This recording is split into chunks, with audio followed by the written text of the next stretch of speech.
Hello દોસ્તો, fire GK tricks ચેનલમાં આપનું ખૂબ ખૂબ હાર્દિક સ્વાગત છે. તો દોસ્તો, આજે આપણે દિલ્હી સલ્તનત વિશે વાત કરવાના છીએ. દોસ્તો, દિલ્હી સલ્તનતના જે શાસકો થઈ ગયા અને એ દરમિયાન જે પ્રશાસનિક સૈન્ય સંગઠન વગેરે વગેરે સાહિત્ય વગેરે વિશે જે ફેરફારો થયા હતા અને જે રચનાઓ થઈ હતી એના વિશે આપણે દિલ્હી સલ્તનતના જે હવે વિડીયો બનાવશું એમાં વિગતવાર ચર્ચા કરશું. તો દોસ્તો, દિલ્હી સલ્તનતની જે શાસકો થયા એ સમય દરમિયાનની આપણે પ્રશાસનિક સ્થિતિ કેવી હતી, એ સમયનું સૈન્ય સંગઠન કેવું હતું, ન્યાય અને દંડ વ્યવસ્થા કેવી હતી, રાજસ્વ વ્યવસ્થા કેવી હતી, એ સમયની સંગીત કલા કેવી હતી તથા સલ્તનતકાલીન જે ગ્રંથોની જે રચના થઈ એના વિશે આપણે વિગતવાર ચર્ચા કરીશું. એ સિવાય વ્યાપાર અને ઉદ્યોગ, સલ્તનતકાલીન જે સિક્કાઓ, ઇક્તેદારી વ્યવસ્થા, એ સમયનું જે સ્થાપત્ય કલા, ચિત્રકલા તથા ભાષા સાહિત્યની પણ આપણે વિગતવાર ચર્ચા કરીશું.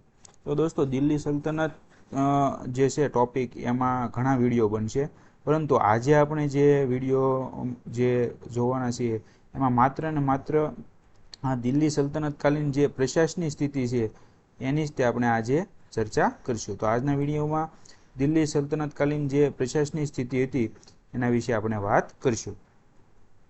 તો દોસ્તો, આપણે જોઈએ તો સલ્તનતકાલીનમાં જે મુસ્લિમ જે શાસકો હતા એ મુસ્લિમ રાજ્યમાં એવું માનવામાં આવતું કે જે ખલીફા જે છે એ જ તે છે એ શું છે, સર્વોચ્ચ પ્રધાન છે. ટૂંકમાં એ સમયના જે રાજાઓ હતા એના કરતાં પણ ઊંચું પદ છે એ કોનું ગણવામાં આવતું, ખલીફાઓનું ગણવામાં આવતું. તો મુસ્લિમ રાજ્યની અંદર જે છે એ ખલીફા જ તે જે છે એ સર્વોચ્ચ પ્રધાન ગણવામાં આવતા હતા. એ સિવાય મુસ્લિમ રાજ્યમાં સૈદ્ધાંતિક રૂપથી જે છે એ ધર્મ છે એ શું ગણવામાં આવતો, પ્રધાન ગણવામાં આવતો. અને ઇસ્લામ ધર્મ અનુસાર એવું કહેવામાં આવે છે કે ભાઈ શરિયત છે એ શું છે, પ્રધાન છે, અને ખલીફા છે એ તેને આધીન છે. તો આપણે અત્યારે દોસ્તો જે વાત કરીએ છીએ ને એ દિલ્હી સલ્તનતકાલીન જે સમય છે એના વિશેની વાત કરીએ છીએ. તો તમારે ખાસ યાદ રાખવાનું છે કે એ સમયે જે છે એ ખલીફાનું પદ જે છે એ સર્વોચ્ચ પ્રધાન ગણવામાં આવતું હતું. અને એ સમયે ઇસ્લામ ધર્મ વિશે એવું કહેવાતું કે એમાં શરીયત પ્રધાન છે અને ખલીફા છે એ એને આધીન છે. એ સિવાય દિલ્હી સલ્તનતની અંદર ના જે અધિકાંશ શાસકો હતા એ પોતાની જાતને ખલીફાના નાયબ તરીકે જે છે એણે ઓળખાવ્યા હતા તથા અમુકે એવું કીધું કે ભાઈ અમે સુલતાન પદ છે એની સ્વીકૃતિ લઈ લઈએ છીએ. તો અમુક શાસકો હતા એ સમયના એમણે એવું કીધું કે ભાઈ અમે ખલીફાના નાયબ છે, મતલબ કે અમે એના નિર્દેશો અનુસાર કામ કરશું. તો એણે ખલીફાને છે એ સર્વોચ્ચ માન્યા અને એના નીચેના પદ તરીકે એમણે સુલતાન પદની સ્વીકૃતિ લીધી. જ્યારે અમુક સુલતાનો છે એણે અલગ રસ્તો અપનાવ્યો. તો એમાં અલાઉદ્દીન ખિલજી જે હતો એ સમયનો શાસક, એણે સુલતાન પદની છે એ શું કરી લીધો, અસ્વીકાર કર્યો. તો અલાઉદ્દીન ખિલજીએ છે એ સુલતાન પદ સ્વીકાર્યું નહીં. જ્યારે મુબારક ખિલજી હતો એમણે જે છે એણે તો એવું કહી દીધું કે ભાઈ હું પોતે જ તે સ્વયં ખલીફા છું એમ, ટૂંકમાં મારી ઉપર કોઈ છે નહીં. મુબારક ખિલજી હવે અલગ જ વ્યક્તિ નીકળ્યો. એણે એવું કીધું કે ભાઈ ખલીફા કોઈ નહીં, માત્ર હું જ તે પોતે જ ખલીફા છું, એટલે હું જે કહું એ જ સાચું, બાકી બધું ખોટું. તો બધાના જે શાસકોના જે છે એ વિચારો છે એ સમયમાં અલગ અલગ હતા. એ સિવાય દિલ્હી સુલતનતના જે સુલતાનો છે એ મોસ્ટ ઓફ જે સુલતાનો હતા, જે શાસકો હતા, એણે ખલીફાને માત્ર છે નામ માત્રના જ ખલીફા માન્યા. મતલબ કે અમુકે મજબૂરીના કારણે ખલીફાને પોતાના સર્વોચ્ચ સ્વીકારી તો લીધા, પરંતુ જે છે એ વ્યક્તિગત રીતે રાજ્ય શાસનમાં અને બીજા નિર્ણયોમાં જે છે એ ખલીફાના નિર્દેશોનું પાલન કર્યું નહીં અને માત્ર નામ માત્રના ખલીફા માન્યા. તથા તેઓએ હંમેશા સ્વતંત્ર શાસકોની જેમ જ તે છે એણે શું કર્યો, વ્યવહાર કર્યો. એની પાછળનું કારણ શું હતું, તો કે તેઓ જે છે ને એ પોતાની સુન્ની પ્રજા તથા ઉલેમા જે વર્ગ હતો એનું સમર્થન, વિશ્વાસ તથા વફાદારી છે એ પ્રાપ્ત કરવા માગતા હતા.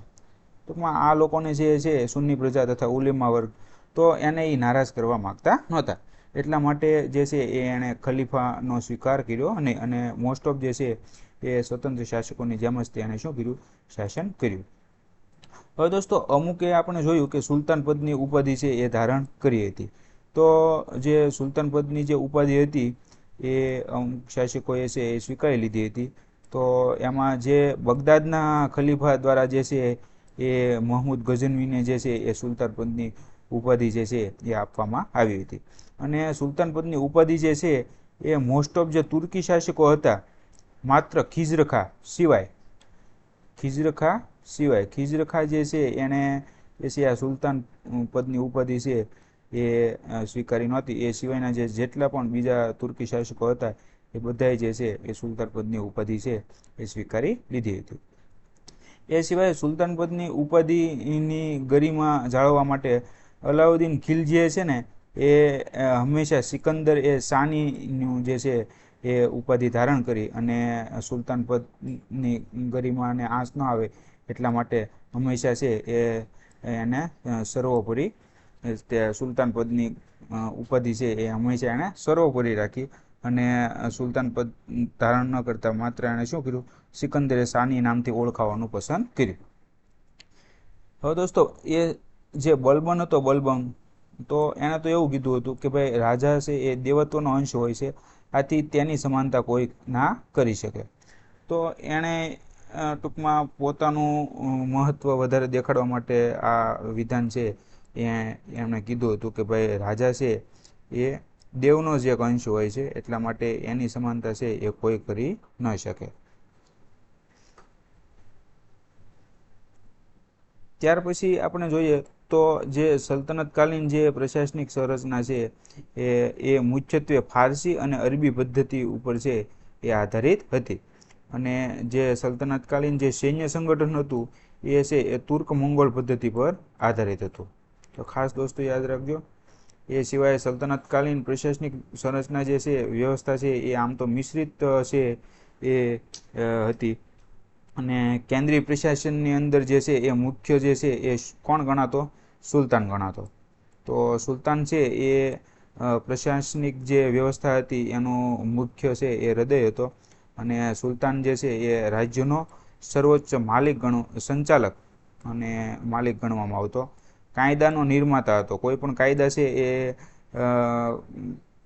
કોના દ્વારા રચવામાં આવતા, સુલતાન દ્વારા. ટૂંકમાં સુલતાન છે એ બધાનો જે છે એ ચર્ચા કરીને બધા પાસેથી રિવ્યૂ લેતો, પરંતુ છેલ્લે આ કાયદા અમલવારી કરવી ન કરવી, એનું નિર્માણ કરવું ન કરવું એ કોના હાથમાં હતું, સુલતાનના હાથમાં.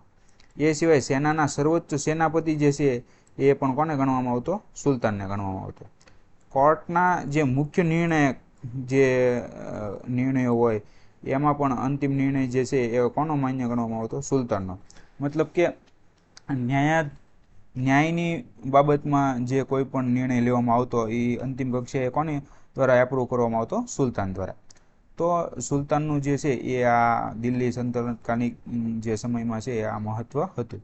એ સિવાય સુલતાન જે છે એ રાજ્યના મોસ્ટ ઓફ જે મહત્વપૂર્ણ જે બાબતો હોય એની વિશે જે કોઈ પણ નિર્ણય કરવા માટે એણે બે જે છે એ બે વિભાગ બનાવ્યા હતા. એક મજલિસ એ ખલવત તથા બીજાનું નામ હતું મજલિસ એ આર્ય. તો આ મજલિસ એ ખલવત તથા મજલિસ એ આર્ય, તો એની અંદર શું હતું, મોસ્ટ ઓફ જે વિશ્વાસપાત્ર તથા ઉચ્ચ પદાધિકારીઓ હતા એ આની અંદર હતા. અને એ આની અંદર ભાગ લેતા અને એકબીજા સાથે ચર્ચાઓ કરી જે છે એ નિર્ણયને છે એ અંતિમ શું આપતા, અનુમતિ આપતા. તો આવી રીતે સુલતાન જે છે એ આ બંને વિભાગ મારફતે જે છે એ ઉચ્ચ નિર્ણયો જે લેવાના હોય રાજ્યની મહત્વપૂર્ણ બાબતોમાં એમાં એ નિર્ણયો લેવા માટે જે છે સુલતાનને આ બંને વિભાગો છે એ શું થતા, મદદરૂપ થતા. તો દોસ્તો આવી રીતે પ્રશાસનિક વ્યવસ્થા છે એ ખૂબ જ સુદૃઢ રીતે જે છે એ સલ્તનતકાલીન સમયમાં છે એ ગોઠવાયેલી હતી. અને તમે જોશો કે સુલતાન જ જે છે એ બધી જે છે એ નિયંત્રણ તથા સંચાલન કરતો. તો આવી રીતે જે સુલતાન જે છે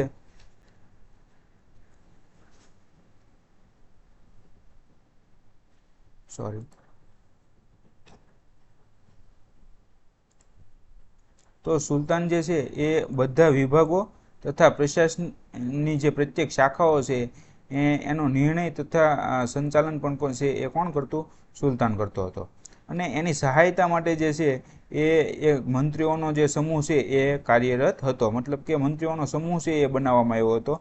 અને આ મંત્રીઓનો જે સમૂહ છે એને બધાને પોતાના ખાસ એના યોગ્યતા અનુસાર એને વિભાગો ફાળવવામાં આવ્યા હતા. અને આ મંત્રીઓનો સમૂહ છે એ પોતાના વિભાગના એ શું હતા? પ્રભારી હતા. અને આ વિભાગના જે નીતિ તથા નિર્ણયો જે છે એ મોસ્ટ ઓફ છે કોના દ્વારા નિર્દેશિત થતા? સુલતાન દ્વારા છે એ નિર્દેશિત થતા હતા. મતલબ કે અંતિમ જે ડોર જે છે, અંતિમ જે સંચાલન જે છે એ કોના દ્વારા નિર્દેશિત થતું હતું? સુલતાન દ્વારા નિર્દેશિત થતું હતું. પરંતુ જે છે આ મંત્રીઓનો સમૂહ છે એ એના વિભાગો એમના હસ્તક રાખીને એ સુલતાનને છે એના નિર્ણયો લેવામાં મદદરૂપ થતા હતા. તો દોસ્તો આ જે મંત્રીઓનો સમૂહ છે એ 4 પ્રકારના જે વિભાગો છે એ આની અંદર હતા, જેને વર્ગીકૃત કરવામાં આવ્યા હતા 4 વિભાગમાં. તો એમાં જે છે એ પહેલું જે છે એ દીવાને વિઝારત, ત્યાર પછી દીવાને અર્જ, દીવાને ઈશા, દીવાને રસાલત, આ બધા જે છે એ આ પ્રશાસનની અંદર જે છે એ 4 વિભાગો રાખવામાં આવ્યા હતા.